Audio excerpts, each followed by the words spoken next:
Hi, Prof. Hi, Simon. How things?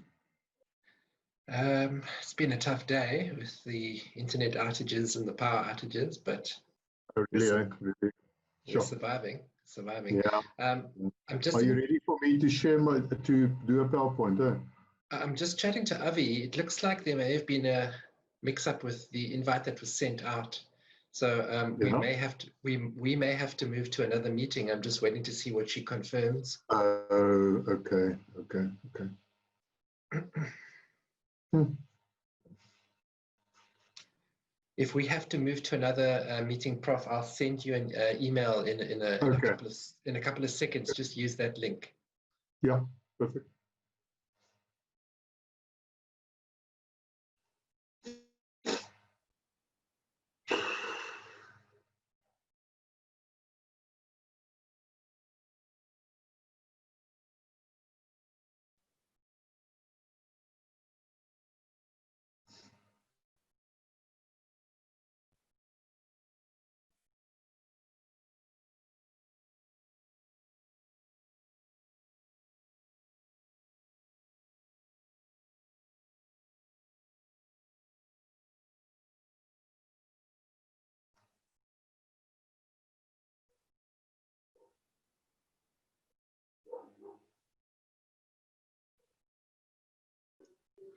Okay, we are in the correct session.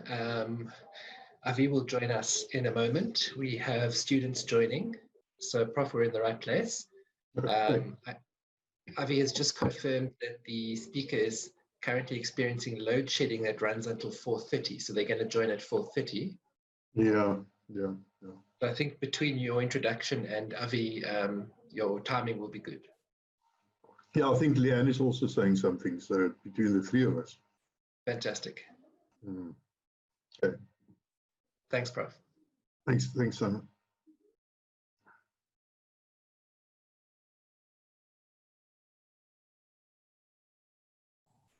Afternoon, Pat. Hello, Johan. Hello, Johan. Fine to see you again. Yeah, we get around a bit, eh? Yes.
Afternoon, Pat and everybody. Hi, Leanne.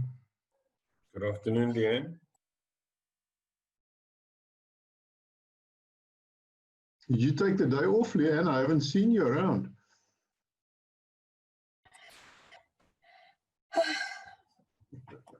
Let me just change my background.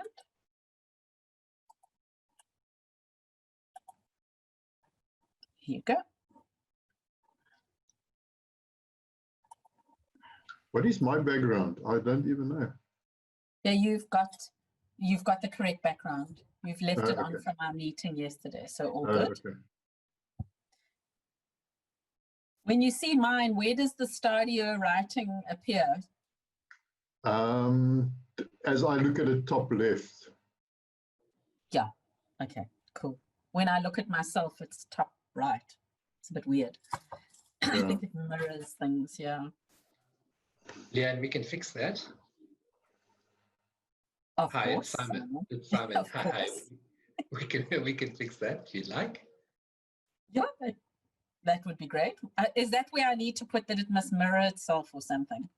Yes, that's correct. We've got a couple of seconds, so if you want to do it now, otherwise we can do it later. Hi, Sure. everyone. Let me show you how much I've learned from you. Hi, Avi. Hi, Lauren. Hello, Has that Avi. fixed it Hello, now? Lauren. Hi, Neville. Yep, it's fixed it for me. Hello, Thank Neville. you. Great job. Well done. Hello. Thank you. Hello, Neville. Hi, Leanne. How are you? Hi, Hi. Neville. I'm Hi, good. hi, Neville. And Hi, Kirsty, it's good to see you. here. everyone. Hi, everyone. Disney. Kirshni's here, yes. There's Avi. Hello, Avi. And it's the real me. It's not a picture of me. Which I rather prefer. Get so disconcerted by people's pictures. I think they're like staring at me. At least I know Pat's not a building, you see. So even though he can be quite a brick. Hey, Ronnie.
I see there's about 8 students missing, so I'm just going to give it a minute or two to just see if anybody else is coming on board.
Okay, I think this is it. I think we're ready to start. Yeah, just some etiquette before we get into our speeches, and I'll let Patrick start. Then please could everyone keep their microphones on mute so that we don't have funny background noises when we have our speakers. To the students, you've all been shown how to access your little chat on the side. And if you have questions or you're wanting to add comments, then please engage with the chat conversation throughout. And then once our speaker joins, we'll have time for Q&A session. So remember to practice how you can find you go to the bottom to find the chat, and how you can click on participants, and then you can raise hands and you can do your little ticks if you want to be noticed, right? So, okay, super, thanks. Prof. Bean, do you want to kick us off?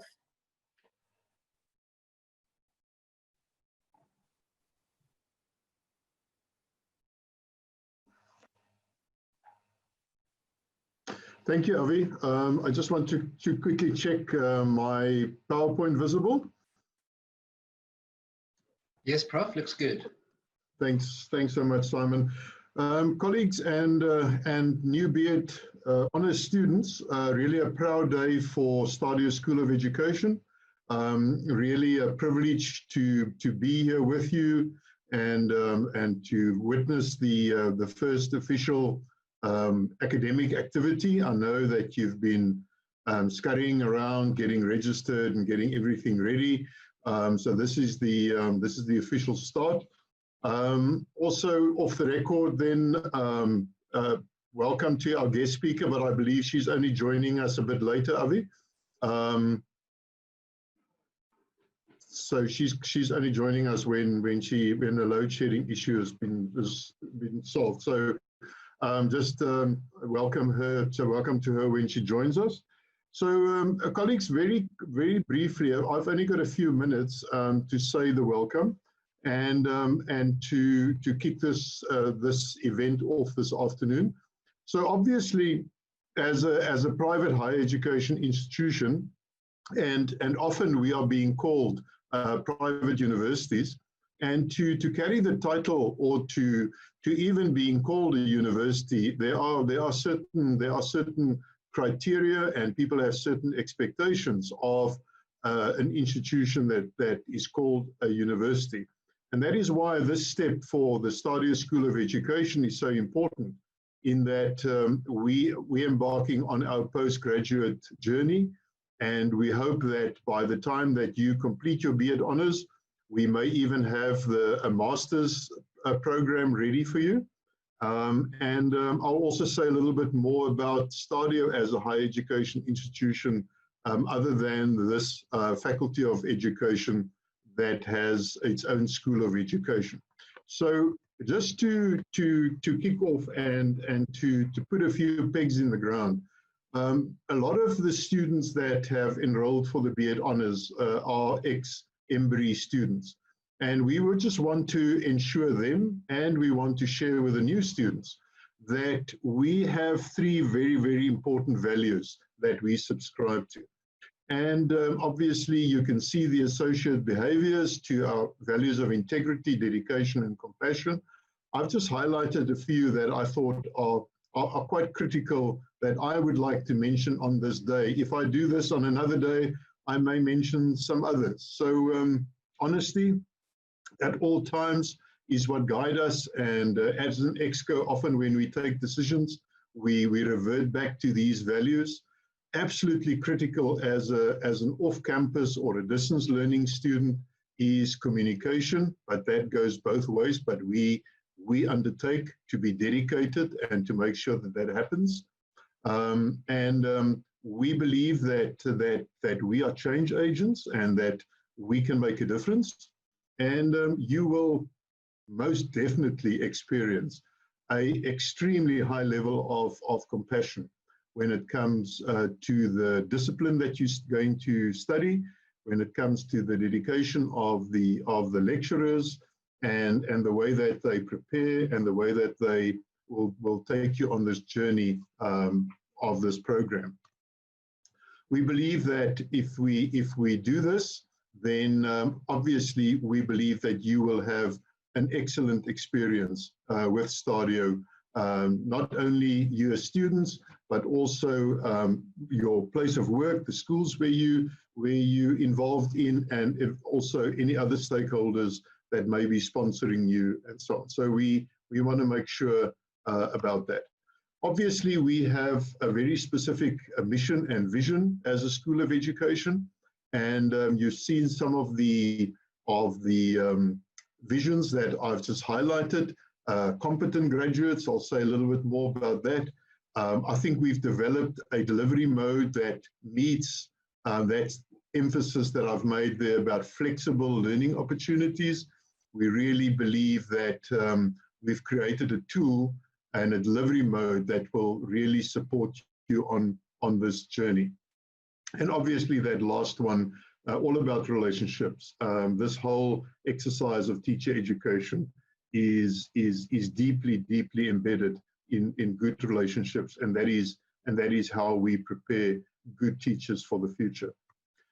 Obviously, you're joining a much bigger organization than just a faculty of education. You're joining Stadio, and on the 7th of September, in social media, I hope even on television, I'm not so sure about that, but definitely on radio, in newspapers, the big One Stadio will be launched. And obviously, if you don't know, they will then punt the whole one big higher education institution called Stadio. And it's the collection of MERRITT, which we are already Stadio School of Education, LISOF, people that work in fashion and design, Prestige Academy, also a lot of IT work, AFDA, I'm sure you'll know them as a film school, and then Millpark, which has got a very, very a good name in MBA and preparing CAs, and then the SBS Business School focuses on police and on Defence Force and so on. So they those are the 6 at the moment. We call them subsidiaries, but they will all join into different faculties. For the next year or so, AFDA and Millpark are still running parallel with us, and they will join us as the structure of the Stadio settles down. So that's the big organization that you're joining. At the moment, these subsidiaries have 30,000 students, which is a little bit more students than what Stellenbosch University has. So it's a very big higher education institution that you are joining. When we talk about numbers, specifically for Stadio School of Education, we're talking about 2,500 contact learning students in campuses in Musgrave, in Durban, Waterfall, in Midrand, Pretoria. Our campus is called Montana. And then we have a new campus starting in Cape Town, Bellville, and it'll move to Durbanville in a year's time. And that's another contact learning. And then we've got 2,000 plus distance learning students all over South Africa, studying programs such as the Higher Certificate in ECD, BEd Foundation Phase, and the PGCE, of course, is our latest program. And my colleagues can correct me if I'm wrong, but I think we now have 450 plus about 250. We have about 700 PGCE students in 2020 that studying PGCE with us. I think most probably one of the bigger cohorts of PGCE students in the country. I can't think of many other universities that's much bigger, other than maybe UNISA, that's a lot bigger than that.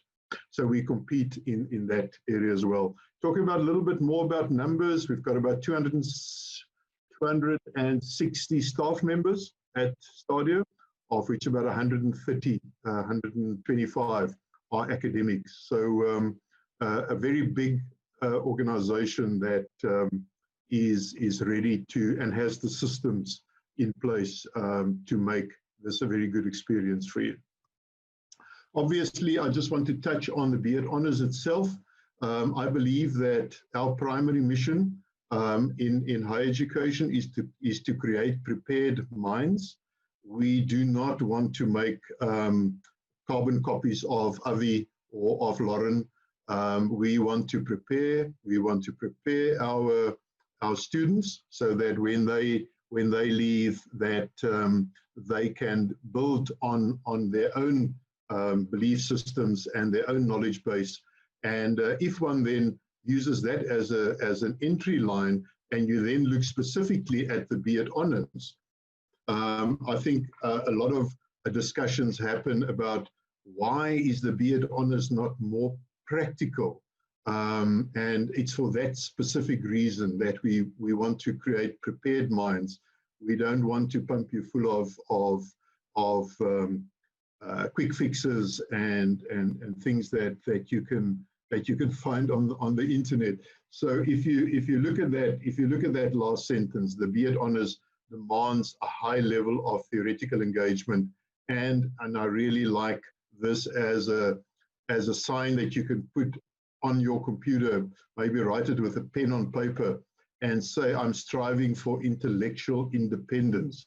I want to be my own person.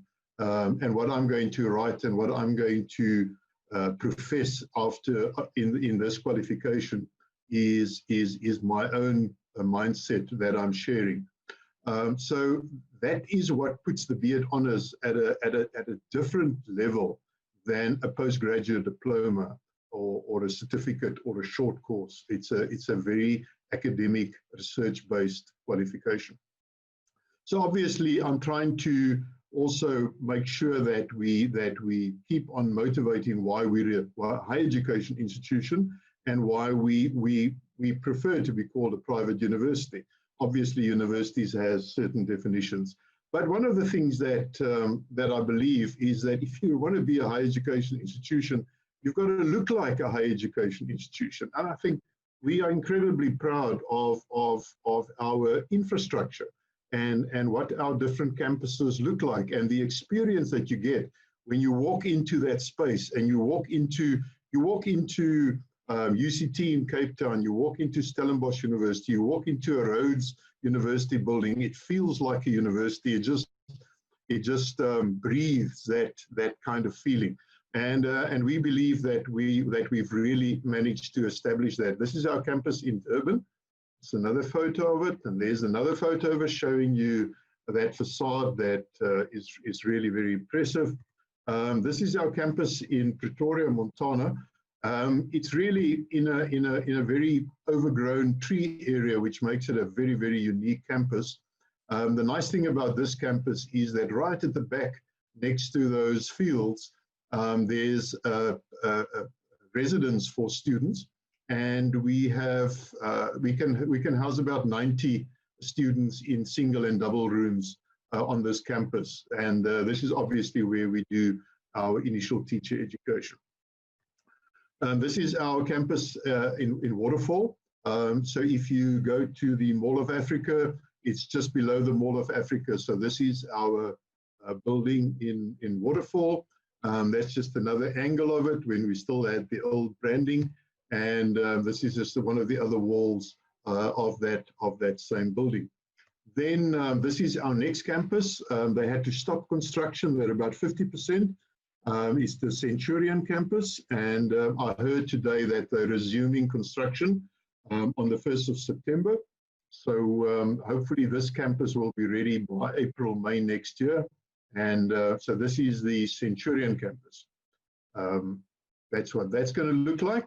And for those of you who studied maybe at Embry and know the Musgrave campus, and anyone that wants to meet with Dr. Redlinghuis, who is the head of our distance learning operations, this is his little office that we bought for him, or that we acquired for him. It's called Stadio House, and that's where it's just across the road from our Musgrave campus. So that's where the distance learning operations, the administration functions from. Then my last slide really just introduces again the concept of a flexible hybrid learning environment. And we believe that through the model that your lecturers will use, that we have created a learning environment that suits our students' circumstances and give you choices. And as a person who has already qualified at a university and has got a initial qualification, obviously we would like you to be able to exercise these choices. So we're also very proud of our flexible hybrid learning environment model. So that is really just me and saying welcome to Stadio officially. Welcome as a student of Stadio, and we're looking forward to follow your journey in this program. And thanks to my colleagues who are going to take this forward, Avi and Lauren, and then also our guest speaker. Thanks very much.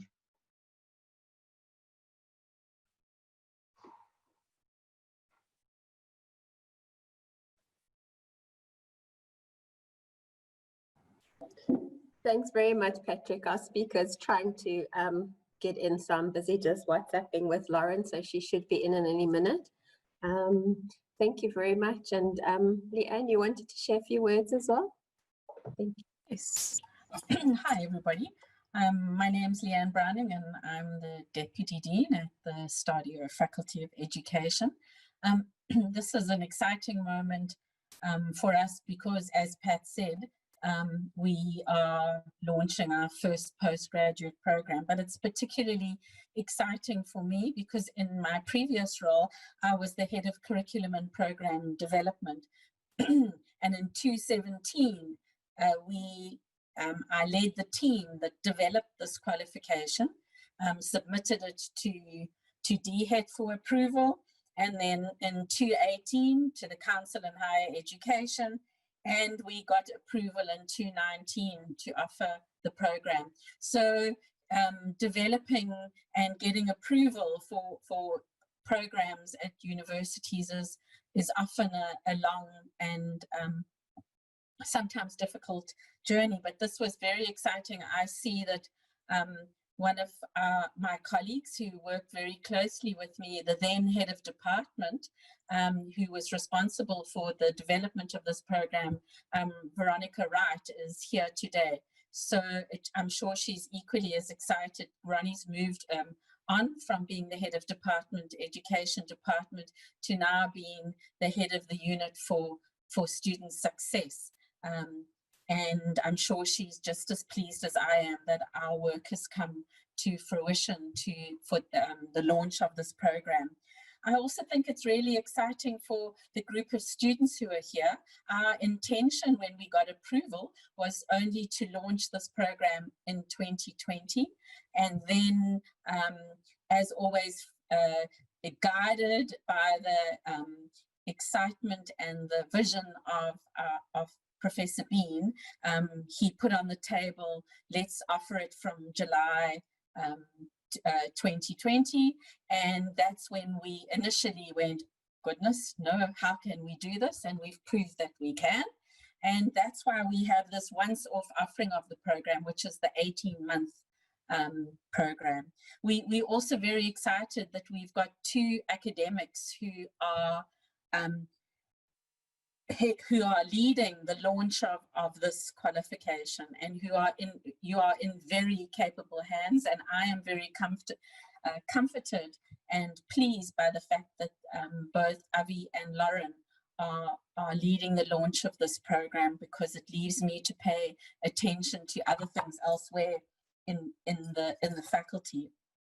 But I think I'm watching time. I'm sure that you have read on your ECI pages the impressive experience that both Avi and Lauren bring to this program, and you should be comforted, as I am, that you are being led with highly experienced and academics who are no doubt going to challenge you and engage you in ways that you haven't been before.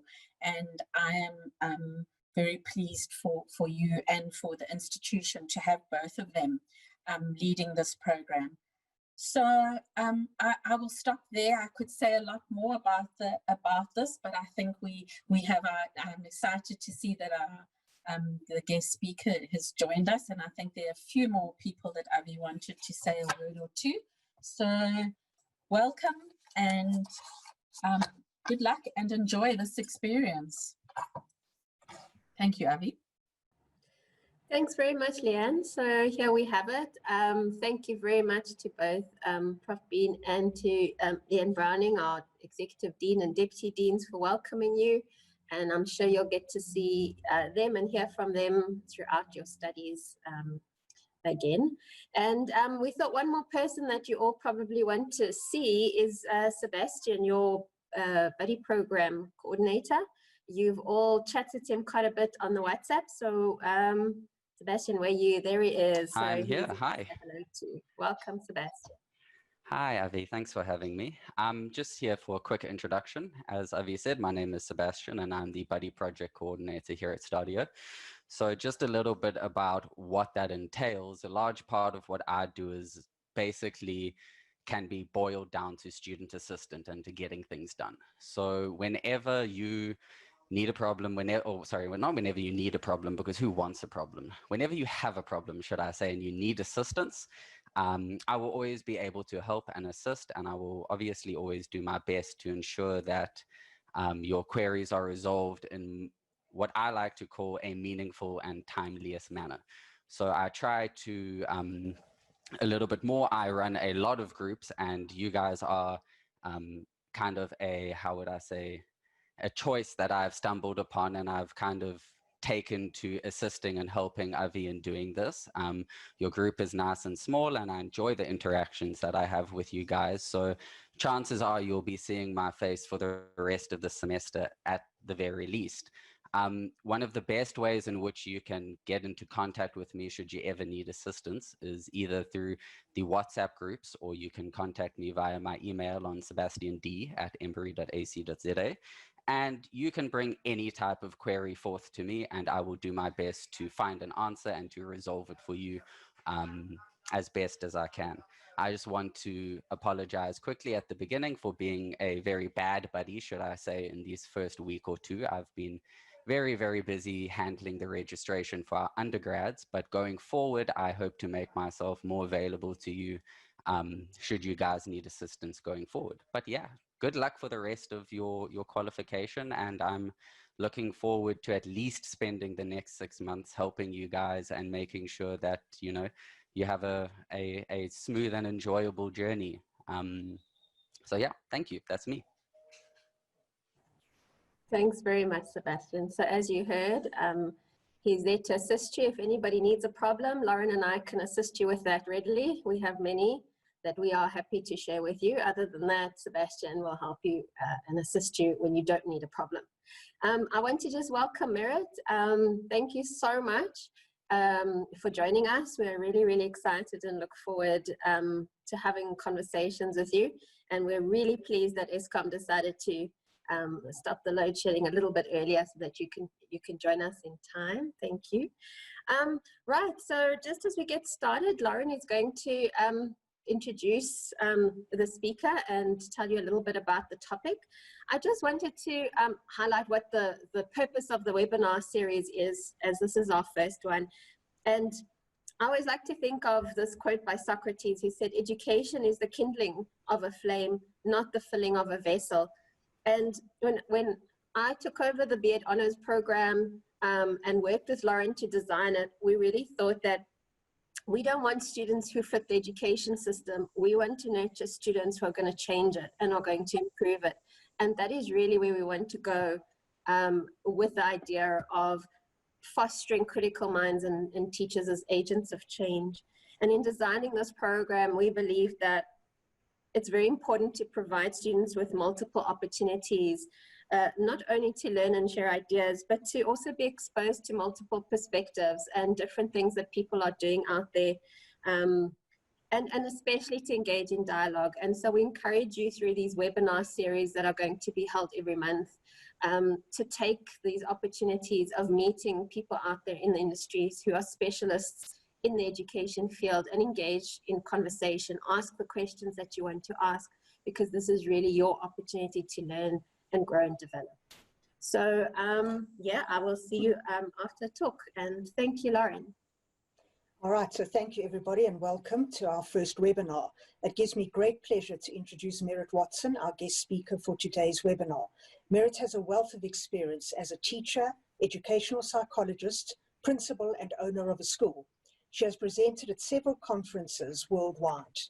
MERRITT has always been one to teach against the grain and try new ideas to develop an educational philosophy that advocates for the rights of every child. This presentation, Every Child Has Strengths, will highlight her passion and commitment to providing an authentic learning context for the learners at her school. Not all is perfect, and her journey has not been without challenges, but every effort is made to support each learner at the school. Her discussion will look at how this school has embraced inclusive practice in its own unique way. Inclusive education means different things to different people. It is never static and evolves as new contexts emerge. This quote by Thousand and Villa sums up the ever-changing conceptualizations of inclusion. Inclusion is like a recipe. Once you think you have all the ingredients, a child arrives at your classroom door and is allergic to one of the ingredients. MERRITT, thank you for accepting the invitation to speak to us today. Your experiences and expertise will enrich our students' knowledge as they begin their honours journey. So MERRITT, I hand over to you. Good afternoon all, and especially to colleagues. Thank you so much for the invitation. My virtual background here is from my bedroom, but it's actually outside this side. I can hear it as I'm talking to you. So I hope I make you envious. But just to start, I'm a very controversial speaker. I do things completely differently. Our motto is do differently at our school. So please, I'm going to engage with you, and I want to say up front, first of all, I'm techno challenged, so let me get going here with the screen. Bear with me 1 second. There we go. Okay, I've called my presentation Every Child Has Strengths. Yeah, every child does have strengths. And I want to clarify right from the very beginning that this is not an advert of my school at all. It's not intended. What I want to do is I want to share with you our belief that every single child, regardless of background, communities, whatever, has strengths, and they are all individual. And we take these children on and we work with them through what we call collaboration. And I'm going to unpack those terms and the meaning of those words in our context for you. We hope that through collaboration, every single child can at least obtain what they believe is their best hope.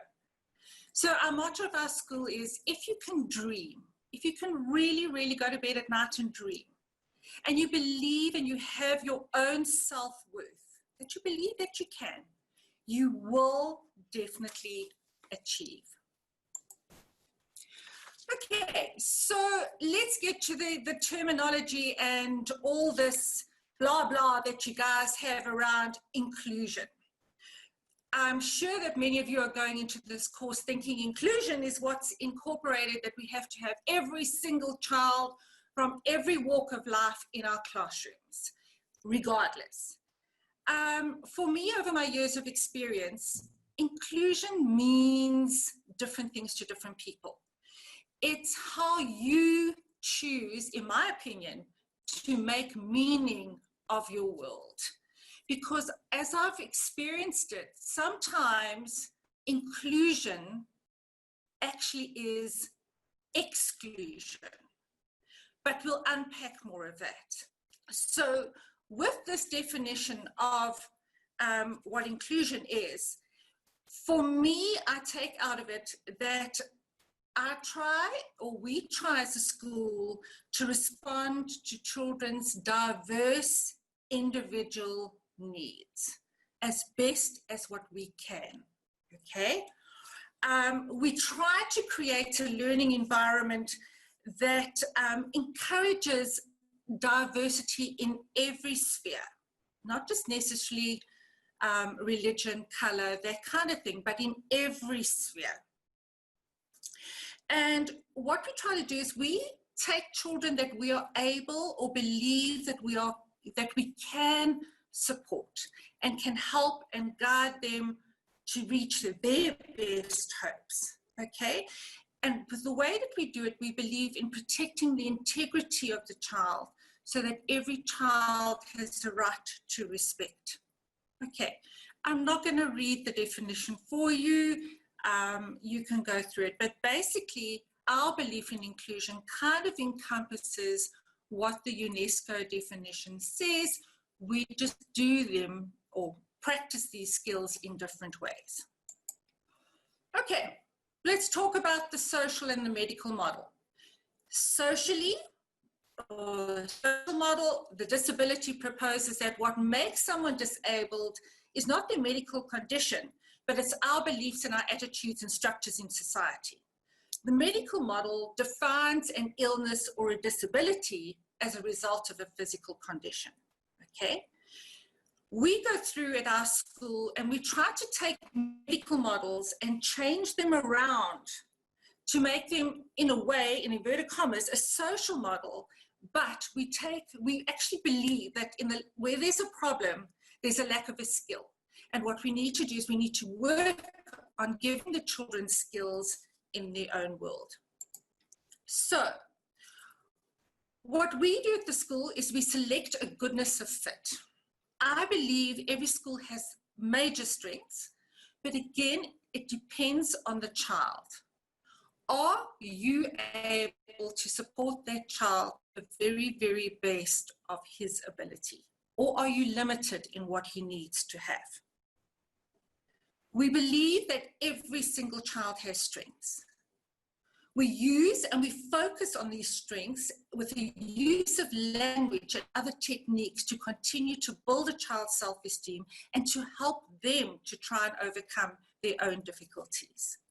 By building confidence, we enable children to overcome their challenges and to learn new skills. Because as I said before, we believe that a challenge or a weakness is actually a lack of a skill. And what do we do at school? We teach skills. These techniques help the teacher to help the individual identify the lack of their skill, and then for the child to give us strategies of how they're going to overcome their difficulty. Not necessary teachers. Yes, the teachers guide them, but the children give it to us. We also believe that the problem, the difficulty, does not define the child. So we reframe that problem to a positive outlook. How many of us walk into situations, sorry, this is my favorite. How many of us walk into situations, we're into the classroom, and you get feedback, and parents love to throw this label, as do teachers. My child is ADHD. Whippy-doo-dah. So I've got hippocrocodillyduckus. What does ADHD mean? ADHD means that you're attentive, you are dynamic, and you're hyper-determined with things that interest you. So effectively, it's not a challenge or a weakness. But we're going to unpack this more. Let's have a look. Just very briefly, what is the background of our school? We're a tiny little independent examination board schools. We go from grade 0 to grade 12, so it's children 6 to 18. It is what we call an assisted mainstream environment. We are not in any way labeled remedial for learners with special needs, etc., etc., etc. We don't go near those labels. We're an ordinary school that does things differently. Our class sizes are small. We have a professional team of teachers that are flexible, and we accommodate children who are, we like to call it, unique. Many of our children are right, in the same as in many of your schools, use laptops, iPads. We have sometimes facilitators, they have accommodations, etc. No different to your schools. We attract children who I like to say is differently abled. Our teachers do in-service training constantly, and on our campus we are very blessed to have remedial therapists, occupational therapists, speech therapists, and psychological support available to our children, but also, more so, for the training of our teachers. So these professionals give the teachers information and skills, there's the word skills, taking those skills the teachers go into the classroom. They're not taking over the duty of or the job of an OT, but they're enhancing, practicing the skills in a classroom situation. Okay, we seem to be, for some unknown reason, the last resort. So when children can't cut it at the other bigger schools or for whatever reason, parents come and say, here you are, here's my child, fix them. I'll pay the school fees, fix them. Guys, you can't fix problems. You can't fix children. Children are fixed. Remember, it's a lack of a skill. We can give them those skills, okay? Our teachers were finding that the traditional way of teaching was just problematic. There were frustration levels from the children's side as well as from the teacher's side. And when you get these kind of children that basically, this is the last resort, they've been to other schools before they get to you, they hate school. They hate it. And they hate adults telling them what to do. Because school always highlights their vulnerabilities and their weaknesses. So, at the beginning, like every other school sometimes feels, the atmosphere is heavy, we can't do this, we're feeling overwhelmed, parents are walking in, fighting, guns blazing, it's always the teacher's fault. Children who encounter difficulties or lack of skills, all they want to do is they want to attract your attention. So what? If I can't do it in class and get it right, I'll do it in another way and I'll be impossible. Some of our children struggle socially. When you're a jack in the box and you're highly attentive and dynamic in areas and you're just such a ball of energy, other children can't handle it. And it doesn't matter that we work together as a team. You as a teacher, when you're stuck in front of that classroom, you feel so alone and you feel so unimportant. Many of our children are, and I'm going to use the labels here, you're going to say, the child is anxious or has generalized anxiety difficulties. There's my favorite one, attentive, dynamic, and hyper-determined in areas that they love. Autistic spectrum, okay? Emotional concerns, learning difficulties, home circumstances, they hate school, they lack motivation, and they have had poor previous school experiences. It's all the same, but the difference is that we believe, now laugh at me, come on, this is where I'm controversial. Children are the experts in their own lives. They don't need to see psychologists to tell them what is missing or what skill they need to learn. Children are intuitive, they're amazing. They have resources and they have strengths of their own to overcome their own difficulties. We also believe very strongly, if it works, if a strategy works, you do more of it. If it doesn't work, change it. Don't sit and re-thrash going over the same thing. Do differently, as you say. View children as differently abled, because every single one of those children that you encounter has strengths. They are able, sometimes in different ways to what we expect them to be. We work collaboratively, I can't say that word, which helps us to create opportunities and solutions. And parents find it exceptionally hard that they're always hearing what is wrong. Your child is this, your child is that, you do this, they didn't do that. You're not actually hearing what the child can do. And our parents, for one, when they come to our school, truly and honestly struggle with our language of strengths. So, how did we cope with this heavy environment? Remember, we're a dumping ground. Fix the problem. Throw the child at us. You sort it out. We'll pay the salary. Deep breath. Okay. So we took the solution-focused brief therapy principles, which I will discuss in more detail and show you how we've done it. And we've developed it into a philosophy within our schooling environment. So we have feedback conversations that create buy-in without drama. So we go into parent meetings where they're all sitting like this, ready to come out with their boxing gloves and attack teachers across the table. Turn the language around, use strengths, start with a positive, tell them how amazing their kids are, what they've progressed, and watch what happens. We work towards a best hope. It's a word goal, okay? Each child has their goal, but I don't like the word goal because if I don't achieve my goal, then I've failed. So we say it's our best hope. It's a journey. We're going on this journey to get to a best hope, a desired hope, if you want to put it that way. And you take steps forward, even if they're baby steps, this big. You take steps forward rather than sitting and going over and over and over and over about the problem 100 times. Your child is ADHD. They cannot sit still. They cannot do this. They cannot do that. Are we giving them any strategies to move forward? Are we seeding any hope that they can move towards a best hope or towards a goal? So the staff had to look at alternative ways to deal with children, to deal with the kids positively, not focus on the negative anymore. My goodness me, do we need to laugh? Because laughter is the best remedy. So yes, we needed to bring humor back into the classroom. And more so, children need to feel empowered, because when they feel empowered, they feel respected, they feel that they have a sense of belonging, and they feel that people care.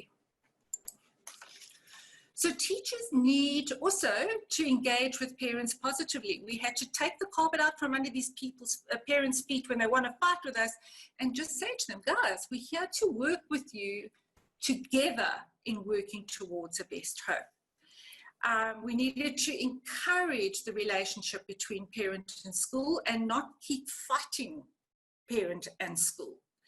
And to do that, we had to change our parental approach. I'm not going to work on that one today. It's a whole different story on how to work with parents in this format, but it's a different approach. Okay, so we hope and to see children differently. We look at children's strengths. We help them reach or search for best hopes or goals. We look for exceptions when the problem's not there. So when the difficulty or the challenge is not there, the child doesn't experience challenges 24/7. There are times in this child's life where there are exceptions, that the problem isn't there. We set collaborative best hopes or best goals, and we negotiate these goals with the children as well as the parents. The children give us their goals. They tell us what they're going to look like, not us as teachers. We can guide them, we can give them suggestions, but we don't say, this is what you have to do. We also use these best hopes from a class perspective, so to work with your class discipline and build respect and things in your classroom, as well as individually and on individual subject goals. And we also use techniques of scaling, which I will discuss and show you, and using the problem, as I said, to overcome the challenge. Okay, so here it is. I've got ADHD. So when the kids tells me that at the table, when I'm fighting with them, or if they've chosen to misbehave and they come into my office and they say, well, I have ADHD, ma'am, I can't help myself. So I'll turn around and say, okay, brother, I've got hypocrocidilidacus, so what does it change? Sorry, you are attentive, you're dynamic, and you're hyper-determined in things that you can do. So let's have a look at how we do differently. Remember, hyperactiveness. What is a good way to describe hyperactive? Who has the energy of a child that can go at 100 miles an hour with like a real Energizer bunny? This was the person in your classroom that gave you grey hairs, was me. I was one of those. The child who anxious and worries. What about they try to do things perfectly? That they really care about their work. The same thing, just from a positive perspective. Defensive, they always got to have the last word in. Maybe they're being self-protective. Self-protective is good, isn't it? You're not going to get walked over. Lazy. I love this word. You're not motivated yet. You are seeding hope that the person will become motivated. You haven't quite got there, but you haven't got there yet. Disruptive, he needs more attention individually. Even us as adults would like some more attention sometimes. So take it the positive. Instead of using the word disruptive, just say, he needs more attention at this point in time. So always, when we look at the best hope, we're taking these difficulties or the lack of these skills, trying to give them new skills with their input and their collaboration, and then working towards their best hopes. And we use the solution diagnosis to find different teaching strategies to reach the teaching outcome or to reach the child's best hope, or in fact, our best hope or everybody's best hope. Okay, so quickly to summarize, our solution-focused principles are finding the strengths in the child, searching for exceptions. The strengths don't have to be academically or scholastically related. Any strengths. They might come to school every day with their shoes beautifully polished. It's a strength because they're neat, they want to take pride. Goaling and scaling, those are the techniques that we use. So I'm going to show you a number of video clips just so that you can get a sense of how to do or how these work out, how they work with the children's individual needs, how the children contribute, how they feel as though they heard. And let's see how it goes. Many of these videos might have a little bit of poor sound quality because they're actually videos in the classrooms. All right, so how do we find strengths? What are we looking for? I'm going to show you two videos, one of a grade 4 class where they're working on a class goal of learning to listen to the teacher and have respect for other people. And the second one is a matric class, accountancy class, where they're working on their individual strengths to work towards a specific goal within accounting. Please listen for the language and the language that the teachers utilize. I hope you can hear the sound well. So, who can tell me what they can do to help us achieve our goal? What can you do? I can look in the teacher's eyes when she's speaking. Good, so that's a nice strength. I can start feeling. You can. I can listen. You can.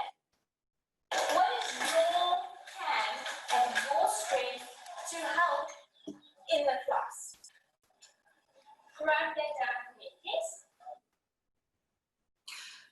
Okay, what we're talking about here, while they had the drawing, is that we're going to put those up. So the strengths that they are going to contribute, they're looking for their own strengths, what they can contribute to working towards the class goal or the class best hope. So it's what each child's individual strengths are. And the idea of doing this is when you see the child showing you their strength, physically doing what they're proposing they're going to do, you comment on it, you praise them, you reinforce it, you acknowledge it, then you're rewarding the child for things other than the fact they can't sit still, they don't listen, they're fidgeting all the time. You're finding other positives. You're building self-esteem. You, by osmosis, are giving them a sense of belonging. The children want to be noticed for the right reasons with you. Nobody's naughty because they just feel like it. Here's the accounting class, and these are the individual strengths that they're using to work towards their subject. Priyanka, where did you find you were successful last year, and what strength did you use there? Well, my work was neat in my books. Well, not my exams, because they're usually rough, but my work was neat in my books. I worked well with everyone here, so that helped me learn when if I struggled with something, discussing it with them helped me. And making study notes before exams and for every section also helps because you learn it in a different way so when you write it down.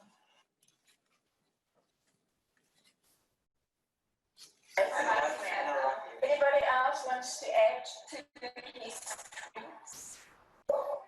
Well, he's always enthusiastic and positive in class, even if he's battling. Unlike us, he never gives up. Yeah. Well, not that we all give up, but like when it comes to certain sessions, make sure he understands what's going on before he gives up. Yes. Good.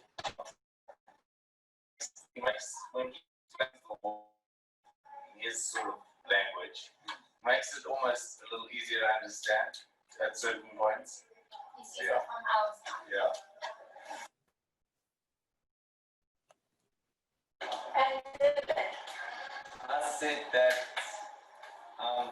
good at calculations and logics, because when I see a problem, sometimes I can work it out. And I also said that I'm helpful, because if I work out that problem, then I can explain to the others how I've got to the answer as well.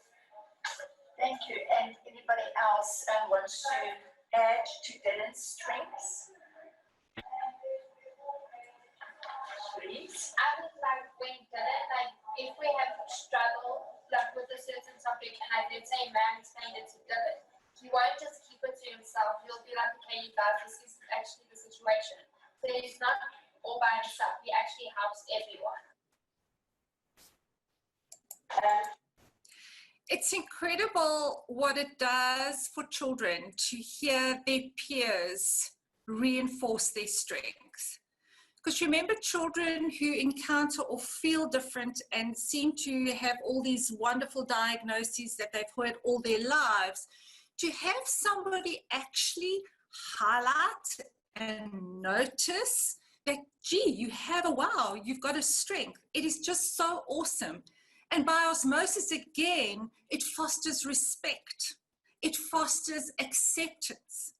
It fosters tolerance, because it's not always seen as a negative. It's actually seen as contributing positively to the goal. You're learning and you're practicing your skill.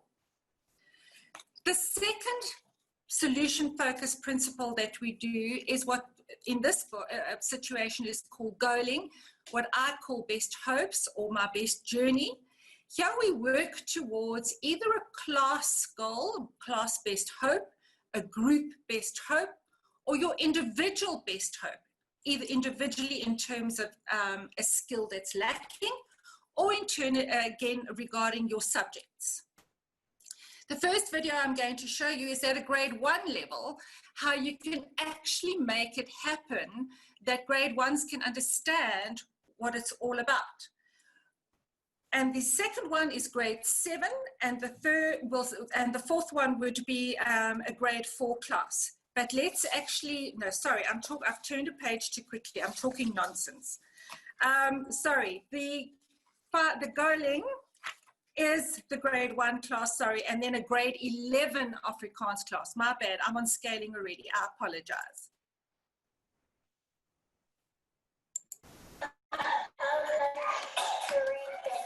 You'd like to read better, okay?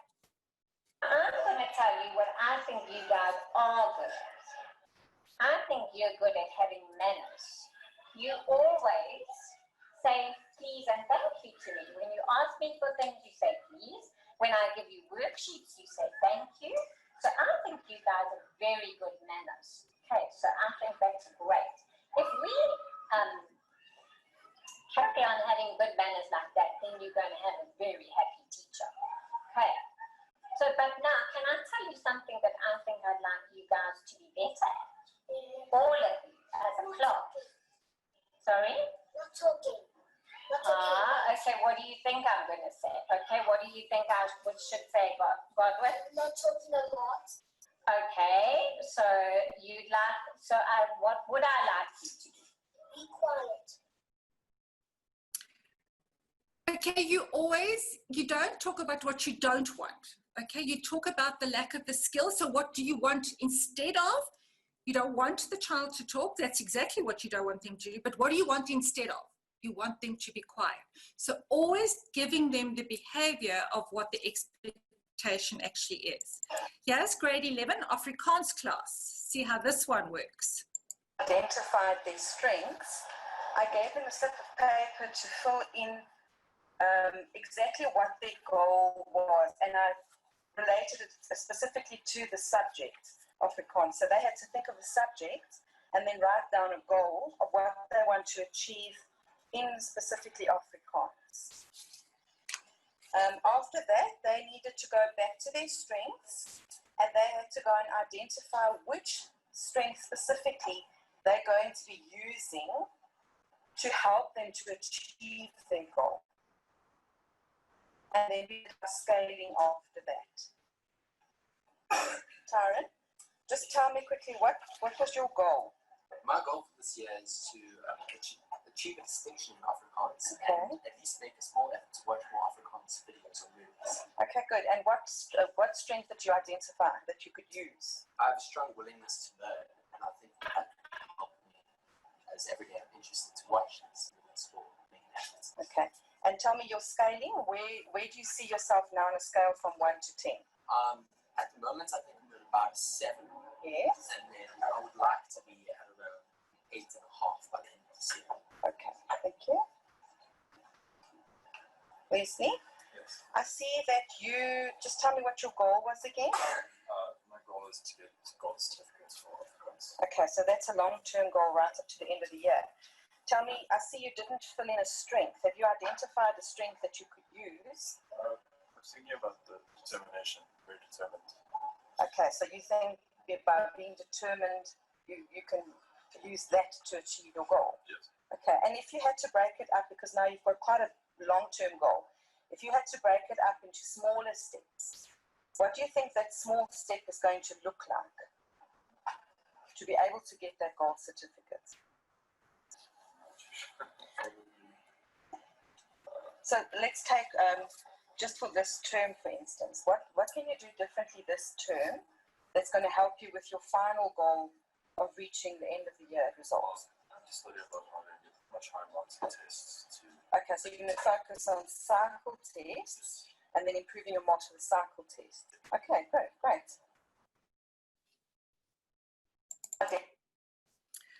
Okay, so there you saw them taking the individual strengths and working towards their best hope for their subject. And more importantly, the teacher asked them how they're going to do it. That's what the whole idea is. The children have got to give you the plan, not you as the teacher tell them what to do. This is again empowering them, and it's again collaboration. Remember, we believe that children are experts in their own lives. They know how to work towards something. They're not going to listen to us as adults. They're typical children. When adults speak, what adults know. So you engage them to tell you what it's going to look like, and then when you see them doing it, you again praise and acknowledge, and you change the behavior. Here's scaling. This is the grade 1 class, how they scale differently, grade 7 and grade 4. Also, what you might see here is we sometimes use themes. So we've had the can theme where we've taken cold drink cans and made a can, is take out the T in can't and make it can. We had that as a whole school, so every class did a theme on their cans. A lot of what you're seeing now is use. He's our philosopher. He's got the most phenomenal best hopes and way to reach things. So have a look. Here's grade 1 scaling. You all to try and improve on your colouring in. So let's write it over here. Colouring. Right, let's just write colouring. So that's what I'd like you to do.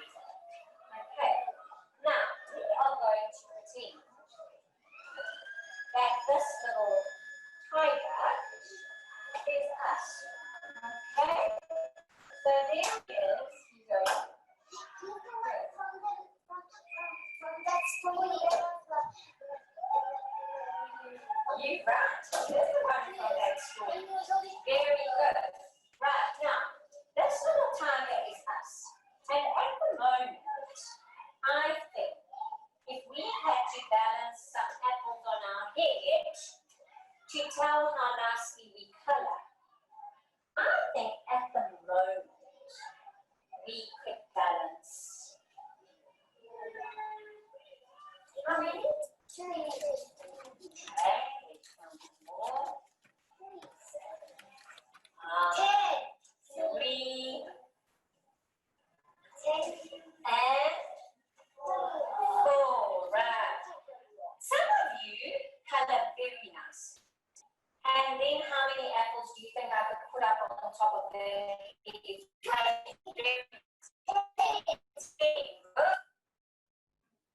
Okay, everybody wants to be a 10, so if not, why not? It's something to work towards. And children talk like this. I'm at a 4 right now, I'm working towards a 5, and you'll watch the children, right? I don't have it on the video now. They will tell you, I will outline the picture first, and they give you step for step as to how they're going to progress with their coloring, as young as grade 1s and grade 0s can do it. Here's grade 7. This is working on a class goal. They felt that they had no respect for one another. Now, here's one of the big principles, people: respect.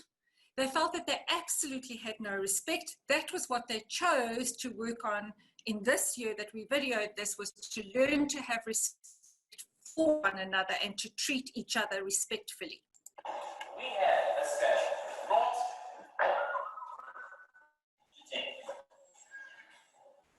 at not as a class, we are very disrespectful. If somebody is talking, we'll say like shut up. We'll push each other up where the teacher stands, teacher walks across, we don't care. But if I stand on somebody's book and make it all lunch, like sometimes no, I don't care. That's 0. 0 being the most disrespectful people on this planet. 10 being we are fantastic. We open doors to each other, we greet and thank each other. If somebody needs a little help, we'll help them. If somebody's being rude, we have enough respect to say that it's actually rude or that sort of thing. So number 10 being like, we are the ultimate in respect. People come to you and say, "This, you're a great person because you treat me the way I want to be treated." Where would we put ourselves as a class right now in terms of respect for each other, the class, and teachers? Okay. So let's see. So we have 4. Somebody's given us a 5. Rafi? 2.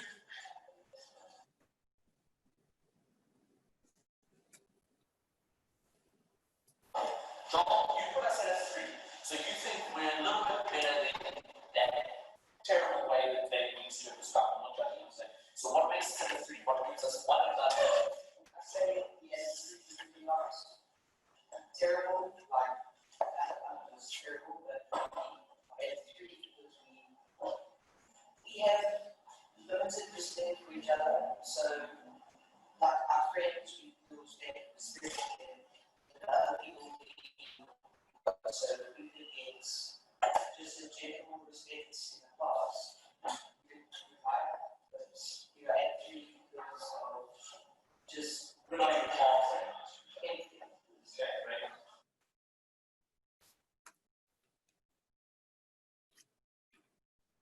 We want to be able to get from the 4 to the 7, 8, 9, 10. But now, if we are not even nice and respectful to each other, like half of the time, to get to a 10 is a lot. That's asking a lot. So let's make it, I love it, I think a 10 is ideal. Obviously, everyone wants to be a 10. But let's be realistic. Let's aim around it. Honestly feel that by the end of the year, we could be there. Session?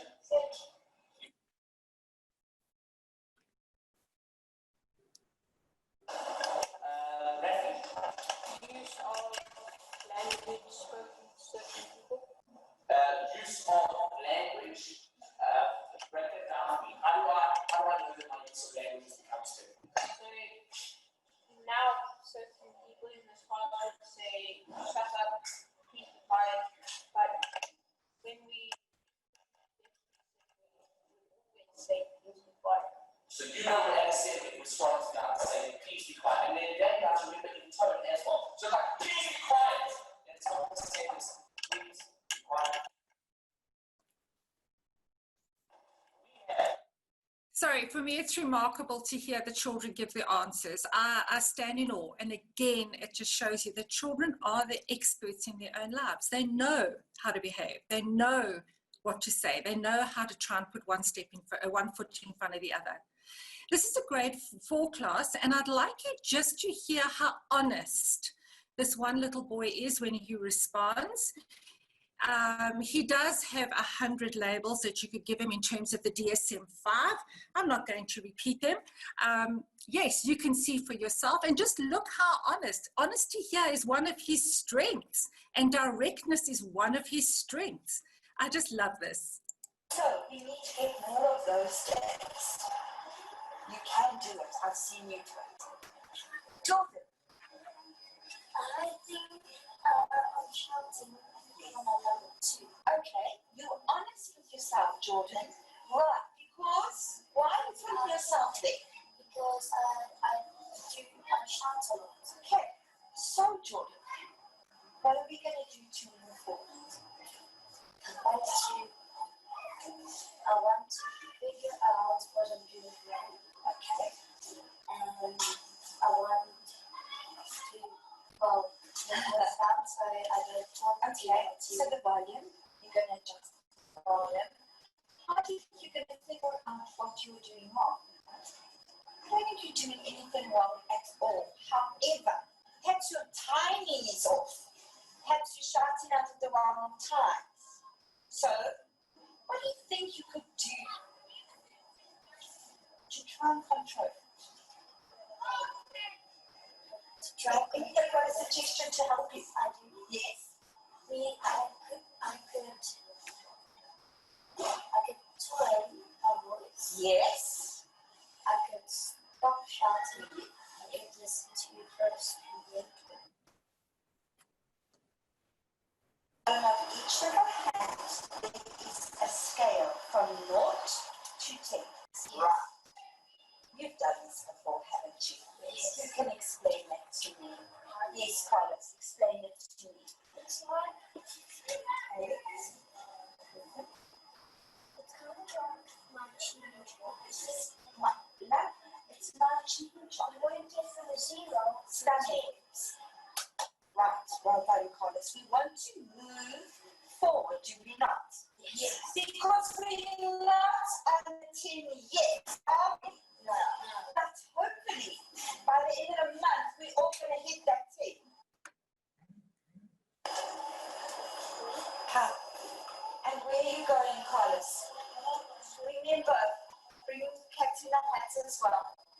Right. And then you can go and teach.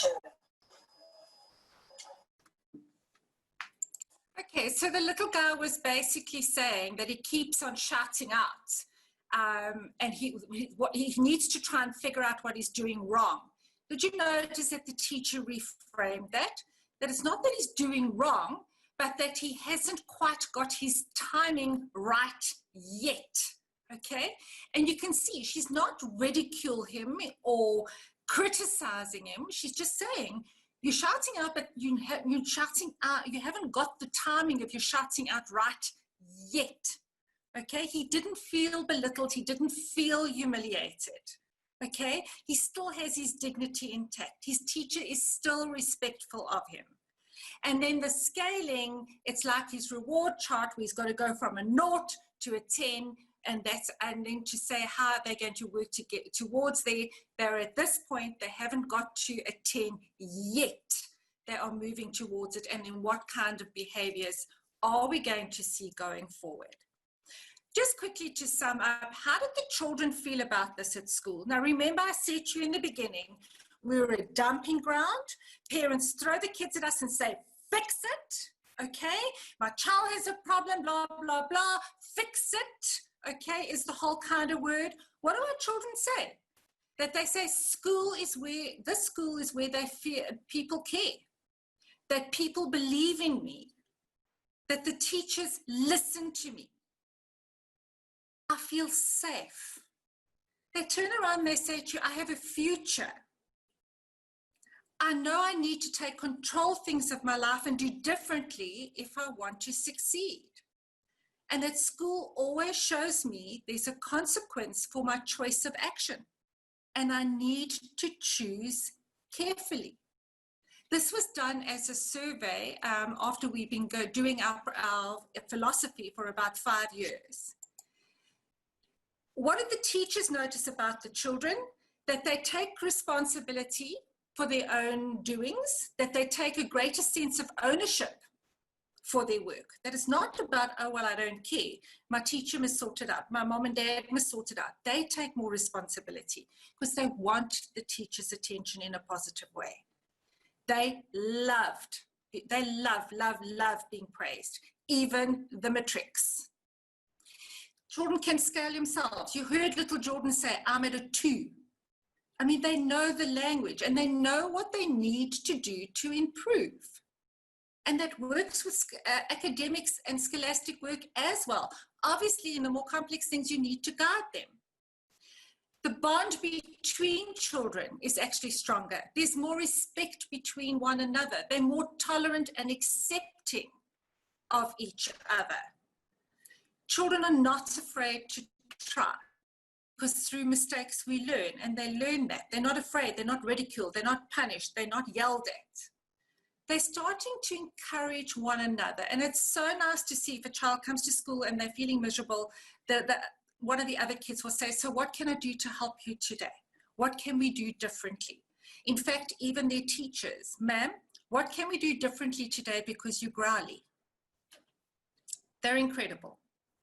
And there is an amazing feeling of mutual respect. That's a key one. If we had more time, I would do an interview with a matric boy that had come from another school, a very influential school, where he speaks about all of these aspects in his own words. And it really is touching. If you're keen to see how this goes forward and how it unpacks in more detail, if you go and look on the Solution Focused Institute of South Africa, there are 6 modules that we've done on how to do it, broken up. It's a step-by-step approach. There's also a book that is written for teachers on, it's called Doing Differently. And there are lots of teacher activities and ideas to hang in your classroom and things like that. And there's the bibliographies. So now's the time that I get very nervous when you're going to, and you're very welcome to ask questions. Thank you so much, MERRITT. I think you've given us a lot of food for thought here. And I think that it's very clear that the message is, as teachers, we are not quite engaging yet with learners to really acknowledge the presence, you know. And for me, I come from a transformative education background, and for me it resonates so much with bell hooks about being engaged, you know, and really seeing the learner in front of you as a human being wanting to grow, not just as an assessment or a task or something in that way, you know. And that's what I really resonate with what you're saying, is that really relational, engaged way of being in the classroom and seeing the children and the learners' potential.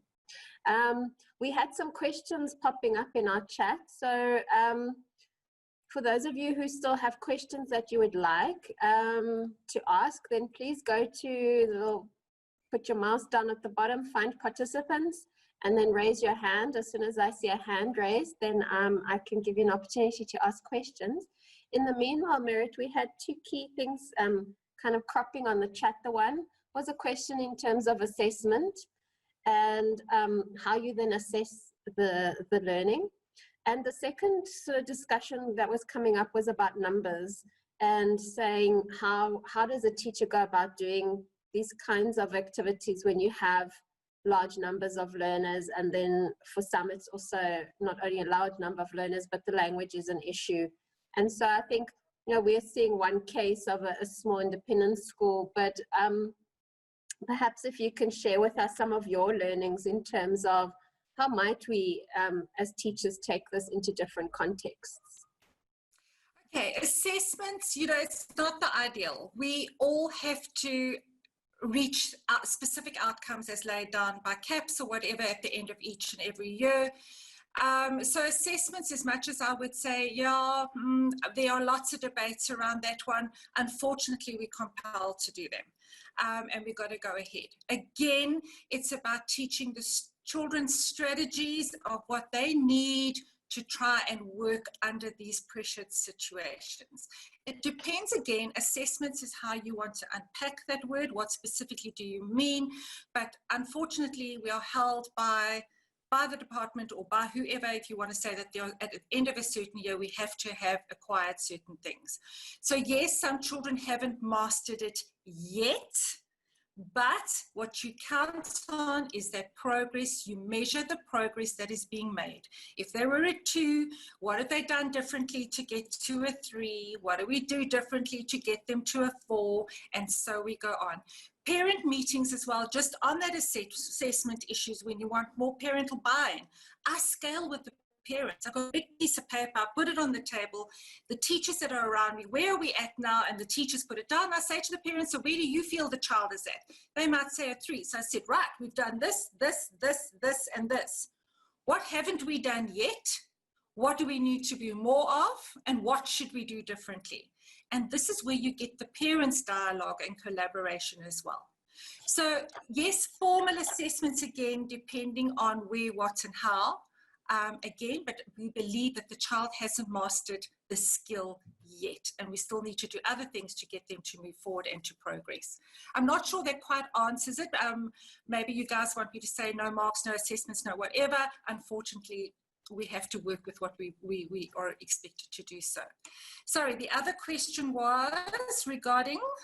It was really about the larger classes, you know, and saying that they can see the value of this type of engagement, but how much we transfer that into the realities of other kind of schools. And I wish I'd had more time, because I trained at KwaZulu Department of Education the end of last year. November last year, I was down for a week. They work with very vast numbers in the rural, and they've managed to implement it. And I wish I could have somebody that was really into it that could share with us. Basically what it does is even at the big classes, the first day of school is normally chaos. Okay, because books are being handed out, timetables aren't sorted out, you've got to keep children amused.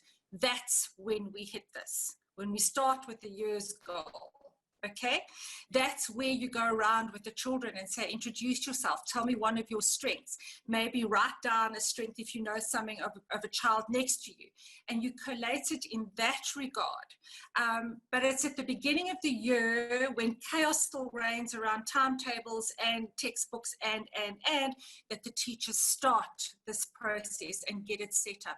And visually normally works better in the bigger classrooms, where there's some kind of visual display. It doesn't have to be big and not expensive. You make it out of cardboard, and you'll see in that book, there tin cans on strings and all kinds of things, and you work it from there. It doesn't take that much time.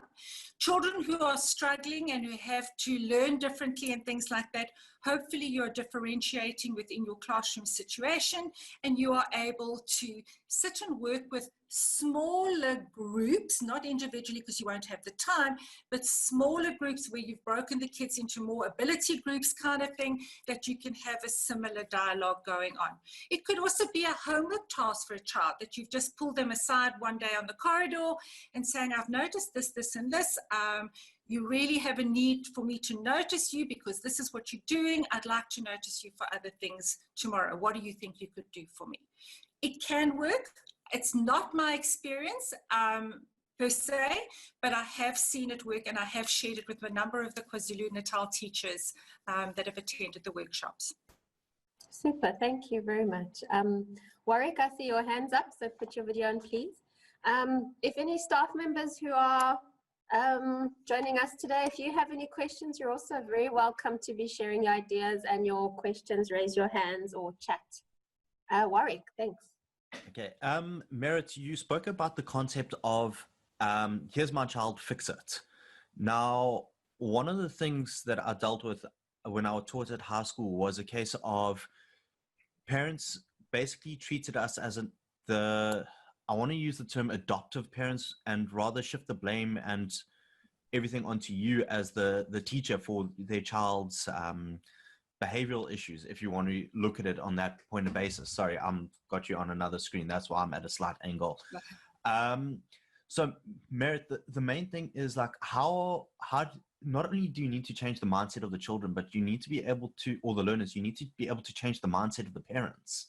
And I think that's also where the biggest issue is coming in from my past experiences. I don't know if I'm on the right track, but I kind of feel like I am. But Warwick, very interesting for me. We've never done parent survey, or we've done parent surveys, but we've never done parent training, ever. Okay. The children go home, and it's by osmosis that the parents hear the children's language. When the parents come to a meeting and we use our strength-based language and we work from the process that these children are making, progress that they're making, how they're scaling, where they're moving, the parents by osmosis have started to adopt. We also try not to always phone parents. We try and open the communication and collaboration, but it's not always about the problem. Yeah. Okay? The child today arrived at school with their shoes sparkly clean for the first time in 2 weeks. We write a small note, gee, thank you, it really made the difference today, we noticed it. Or do you know that your child managed to help somebody else? You've got to sometimes dig really deep, because you do have little treasured hooligans, I'll say it in inverted commas, that you've really got to dig deep to find strengths. But parents it's not all, we try not to, yes, parents have to know about the negative, but there also has to be a time where it's positive. So your parent meetings always start, what are your best hopes for this meeting? You set the goal, okay, so that everybody's on the same page. Then you go to the strengths. What is the child progressed in? Where have they moved in your mind? What have they managed to do thus far? And sometimes I thought, oh my goodness, you have to dig deep to find some of that, okay? But you do it. And then you go and you ask the parents what they've noticed at home. So get their buy-in. And then you go, what hasn't been measured yet?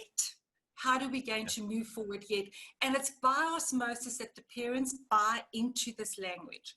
It goes from this pressure straight down to, you actually watch the body language. Okay. But talking of those parents' evenings, sorry, Avi, I do apologize for just asking one more question. One of the things that, when it came to parents' evenings when I was teaching at high school, was I always disliked it, because the first thing that the parents did was sit down. As you said, they want to fight. And when the marks for their children aren't great, they go, what are you doing wrong? And I look at them, I said, my main question should be is, what are you doing as a parent to assist your child? Okay, but you take it away from that. You go with, you pretend as though you're deaf. Okay, so it's not about the mark, all right? You start talking about, do you know what I've noticed this term? He's actually come to class and he's far more still on his seat. And I've also noticed that on twice this week, he's managed to do his homework, and you deflate it quickly with positives. Okay, and then and by that time they've forgotten what the question is, and it doesn't become a he said, she said, finger pointing issue. Okay. And I think the questions you asked, Warwick, are very valid, and that's something that you can bookmark for your Saturday discussion in terms of how do we handle certain things. And I think that's where the collaboration, there's no point engaging with the learner and then not practicing the exact same with the parents, right? Because the learner's learning it some way. Okay, perfect. Thank you. I see Brandon, you were queuing up, and I see Catherine, you're after that. Yeah, thanks very much. Thanks. Good afternoon, MERRITT. Thanks very much. It's actually on the topic of COVID-19. Running a smaller school with smaller classes, and for want of a better phrase, being a little bit more hyper focused on being inclusive. How did COVID-19 impact on your strategies to continue to foster a collaborative environment for the children? That's one part of it. The other one is, of course, the departments of basic education have shifted the timing of the matric exams. How are your matrics feeling, and how are you feeling around their preparation headed towards the end of the year? Wow. In all honesty, and I feel actually, yeah, in all honesty, COVID-19 actually hasn't impacted on us. Can you see that? Okay, it's all been exceptionally positive. Our children, again, because of the respect for one another and for their teachers, have maintained all the protocols. They were we obviously had to comply with protocols, but when we brought the kids back in the small groups and things, we worked around how they would see these protocols playing out, how they could take responsibility, what their buy-in would be. So, I mean, we've been back at school 8 full weeks, full school, 95% return rate, no incident. And I strongly believe it's been because the children have contributed towards and have taken responsibility for what they've said they would do in that regard, and that it's a respect to one and all. The kids with the very bad comorbidities haven't returned, but they're online. That's been the other side. In terms of our parents, we again, I don't know how I can't explain it to you in words, how it's just evolved, that there seems to be an element of trust with the parents and us. Yes, we have our fights, but they're few and far between, actually. But it's not just happened like this. We're in this process now for about 8 years. So every year we're continuously evolving. Thanks so much. Super, and we'll finish off with Catherine. Where's your video? Switch it on so we can see where you are. Otherwise, you're in a sea of faces.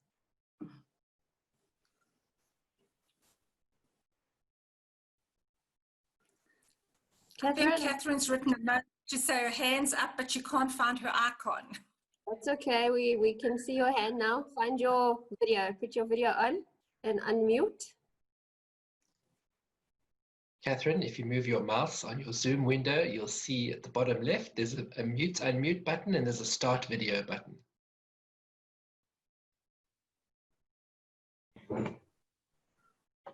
Can you hear me now? We can hear you, we can't see you. Sorry, oh, there we go. Host turned me off. Yay, there you are. All right. Sorry. Thank you very much, MERRITT, first of all. Mind-blowing information. My question is very much the same as what was touched on earlier. In terms of children, obviously now being able to vocalize, this is where I am, this is where I want to work to, there's an incredible buy-in, which is, I find amazing. My problem here is, You've touched on the fact that you say you rely on the children to carry the language home to the parents. So you do no parent training, which is brilliant. My challenge is that we have often experienced when it comes to a physical disability, be it a visual impairment, a hearing problem, an amputation, many of our children, by the time we get to them, they've already grown to internalize this disability. And they limit themselves. So if I can use a typical example where you're teaching a 5-year-old a basic life skill such as feeding myself, and we do the buy-in and the child's on board, but the language the child is getting from home the whole time is, I feed you because I love you. We do this for you because we love you, and you don't get any buy-in from the parent. How do you approach that? Because I seem to spend more time training parents than I do working with children. So how do you combat that negativity from home? Again, it's using every opportunity when you're working with a parent to give feedback, that you go that route. A lot of parents, I must be honest, it's not for me about a popularity context. Sometimes I rub parents up the wrong way. It's just too bad. I say it the way it is. In fact, just before I came down to the coast, we had a parents' evening where I asked the parent, what is the child's what are their best hope for the meeting? And she immediately plowed into the negatives and the problems and whatever. And I stopped her and I said, excuse you, ma'am, in due respect, my question was, please would you answer my question? Sorry. Very direct. And in a case like that, where this was the story is and whatever, I would go with the strengths on what I've seen and how the child has made, whatever progression I can dig deep to find. And then I will turn around to the parent and I'd say, Mom and Dad, just in the light of this, I know that this is how you say things. Can we try and do this differently? What words could we use instead of love? How can, you know what I mean? And I would be direct. I would honestly and truly be direct, but I would start with the positives first to get them to get that, what do you call it, that armor plating down so that you can actually collaborate with them and then call a spade a bulldozer and say it the way it is. Right, okay. Sorry, I'm very direct, and parents have often turned around and said to me, "You're rude," and I said to them, maybe my rudeness is a strength in that I'm honest. Yes. Sorry. Yeah. Sorry. Okay, so Helen, I see your hands up. We can do a very quickie question there because I'm mindful of the time and that we're a few minutes over. Put your video on. Are you happy to do a quick question, or do you want to, where are you? There you are, Kaylin. Yes, welcome. Hello, Ms. Watson, and thank you for your time. I would just want to ask your opinion on medication with ADHD and ADD. On what? On medication. I'm just stirring, sorry. Right. Listen, medication has a place, okay? It does. It makes a huge difference in many children's lives in terms of helping them to cope with being different in that kind of sense, and just helping them regulate their energy and box it into smaller bite-sized chunks or teaspoons, whatever you want to call it. Yes, medication does have a place in certain children's lives. It is beneficial to them. Again, it needs to be prescribed by a proper medical practitioner and not just anybody. And it must be for the right reasons. Again, a collaboration between parent, the professional prescribing, and the school. We all need to work together. It needs to be a collaboration. And don't forget the medication for the parents too. Right.